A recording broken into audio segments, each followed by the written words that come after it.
साहेब, काल मनसेच्या बैठकीत राज ठाकरेंनी एक गौप्यस्फोट केला आहे की भाजप मनसे बरोबर युती करायला तयार होती, पण शिंदेमुळे मनसेचा युतीतला सहभाग रोखला गेला आणि जे लोकसभेत झालं तेच विधानसभेत झालं. भाजप तयार होती पण शिंदे तयार नव्हते. आता ह्याच्यावरती मी कसं काय मत व्यक्त करू बरं का. मनसेचा वापर होतोय, तो वापर कोणाविरुद्ध होतोय?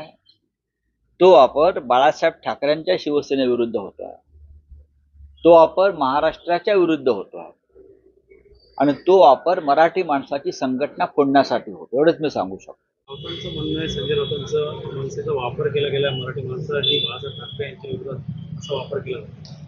खरं तर शिवसेना आणि शिवसेनेला संपवण्याचं या महाराष्ट्रात जर सगळ्यात मोठं पाप जर कोणी केलं असेल तर ते संजय राऊतांनी केलं.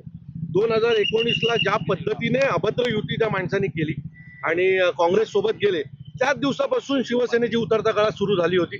त्याची फक्त तारीख निश्चित व्हायची बाकी होती. ती तारीख आता निश्चित झाली.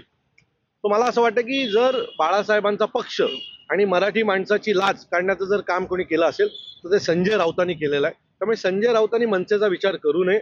आम्ही पुन्हा उभे राहू, पुन्हा आमच्या ताकदीवर उभे राहू. बाळासाहेबांना पण उभं राहायला 37 वर्ष लागली होती. त्यामुळे आम्हाला काही घाई नाहीये. संजय राऊतांना सत्तेत बसण्याची घाई असते, संजय राऊतांना मुख्यमंत्री बसवायची घाई असते, संजय राऊतांना विरोधी पक्ष नेता बसवायची घाई असते. त्यामुळे संजय राऊत हा शिवसेना पक्ष घेऊन डुबतील एवढं नक्की.